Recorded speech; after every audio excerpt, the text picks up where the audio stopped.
Friends, मैं शनिवार को सुबह में शनि मंदिर जाती हूँ और शाम या रात में अपने टाउनशिप के मंदिर में जाती हूँ, जहाँ जगन्नाथ, बलभद्र, सुभद्रा जी भी हैं, देवी माँ लोग भी हैं, जिसमें से दुर्गा, लक्ष्मी, सरस्वती और गायत्री माँ हैं, शिव जी हैं, गणपति पूरे परिवार के साथ और हनुमान जी। तो मैं शनिवार और मंगलवार को हनुमान जी की पूजा करने खास जाती हूँ और यहाँ सुंदरकांड पाठ चल रहा है। आप सभी सुनिए और इसका आनंद लीजिए। मन भाव विभोर हो जाता है इसे सुनने से और बहुत ही अच्छा भक्तिमय हो जाता है।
गोविंद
भजन खत्म हो गया था। अब आरती की तैयारी हो रही थी, पर मैं नहीं रुक सकती थी, मुझे बहुत देर हो रहा था।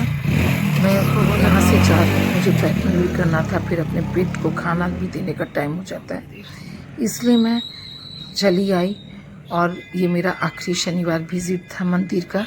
अब मैं यहाँ से चली जा रही हूँ, तो मन थोड़ा सा उदास भी था और भगवान से मैंने प्रार्थना किया कि भगवान आगे का जीवन बहुत ही सुखी शांति से बीते। और यही सब करके मैं बाहर आ गई और बाहर से भी मैंने वीडियो लिया। इतना खूबसूरत सीन था कि मैं रह नहीं पाती हूँ, और फिर यादों को मैं समेट कर संजो कर रखना चाहती हूँ, और ये वीडियो से अच्छा माध्यम तो हो ही नहीं सकता है, इसलिए मैंने वीडियो बनाकर यादों को समेटने की, संजोने की कोशिश की है।